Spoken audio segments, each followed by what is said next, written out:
So there's this guy in China who filmed a dating video calling himself, and I quote, a high-quality human male specimen.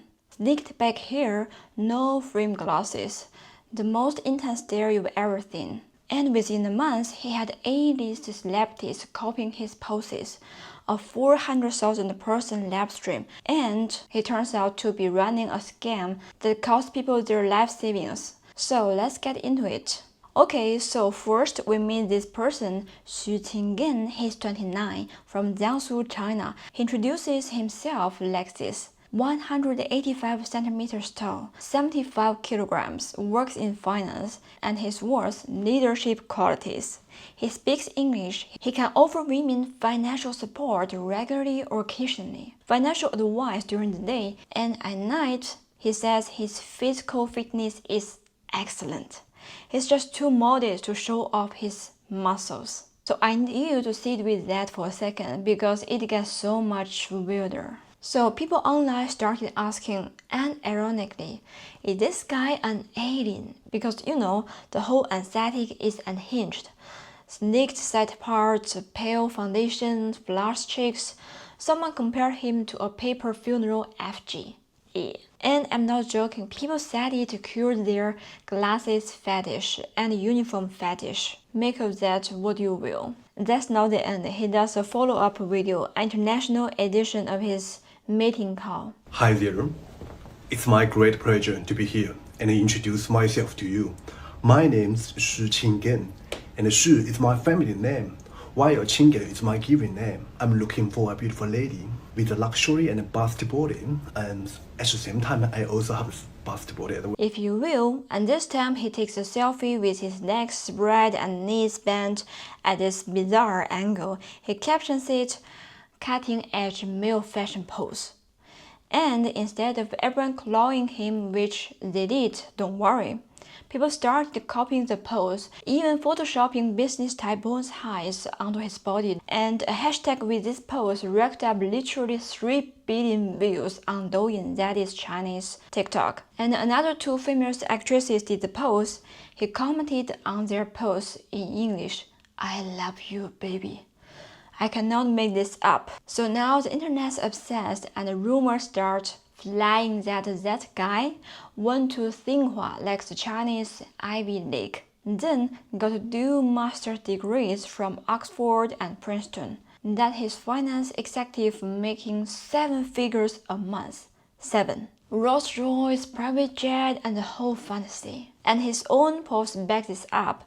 Like 5-star restaurants, women on his arm, Western food. He specifically points out there's no chopsticks on his tables, which, okay, sir. One caption reads, Bulgari breakfast, so romantic, it's basically starving me to death. And people start finding his watches, his outfits, all luxury brands, worth tens of thousands of dollars. But here's where it gets good. Because rumors got so wild that he actually had to publicly deny them. And in the process of denying them, he basically confirmed he had been lying the whole time. He clarifies, no, he went to the normal Chinese university, and yes, he bought a master's degree from an average foreign school. And no, he doesn't live in Shanghai, no Rolls-Royce, no jet, none of that is his. But, and he really wanted you to know this, he has worked as an executive at multiple companies in the UK, Europe, and Hong Kong in financial derivatives for 10 years. So now let's do a quick math. He says he's 29 now. 10 years of executive experience in finance would mean he graduated college at 19. Okay, and he posted his personal WeChat, that is Chinese WhatsApp, in the clarification post, offering people cash rewards to help spread the truth. And naturally brand smell opportunity. He gets hired for a beer commercial, still doing his signature pose, still speaking his very confident business English. Then, around Chinese Valentine's Day, he does a live stream matchmaking event with 400,000 concurrent viewers, where he evaluates women live on camera to find his ideal type, except during the same live stream, he casually mentions that he's not looking for a long-term relationship. Sir, you made a dating video. That was the entire premise. And less than a month into his fame, he launches a paid fan group, and I need you to brace yourself for these numbers. If you want to join this fan group for a month, you need to pay $3,500. For 6 months, about $7,000.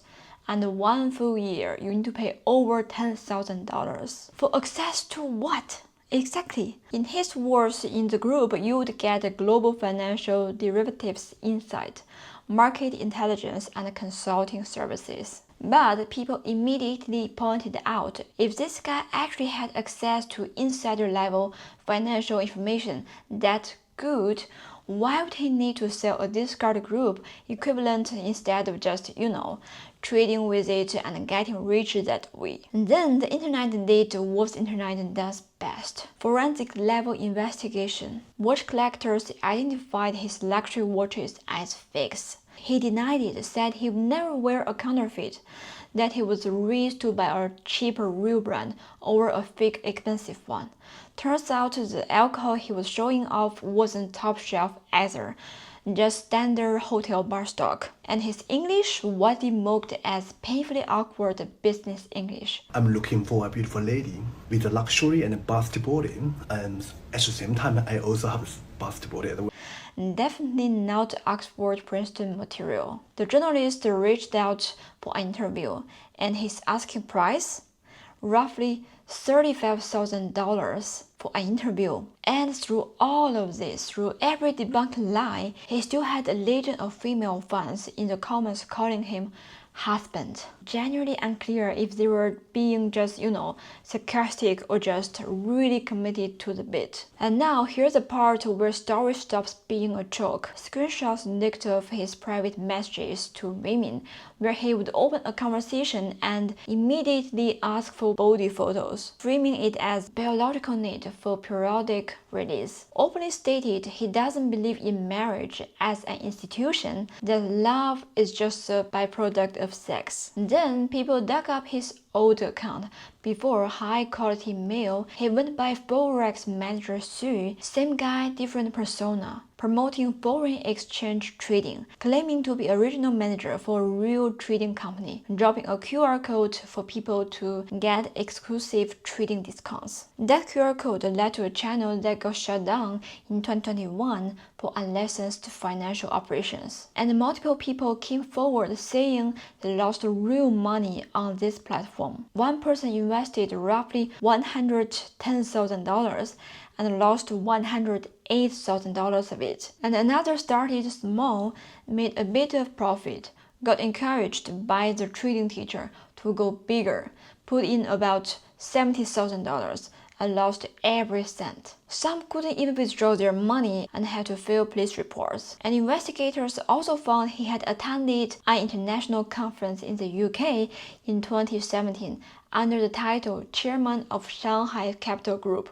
That company registered in the UK for the equivalent of about $1.3 in capital, with him as the sole director and company secretary, dissolved by 2020. And he had another company registered too, also flagged failing to fill any reports for 2 straight years. So from unlicensed Forex manager to $10,000 fan club is the same playbook the whole way through. Build a fantasy persona, monetize the fantasy, disappear before anyone can hold you accountable. Eventually, people who were furious about the $10,000 membership fee reported him a mess. Weibo shut down his paid group. His account also got restricted.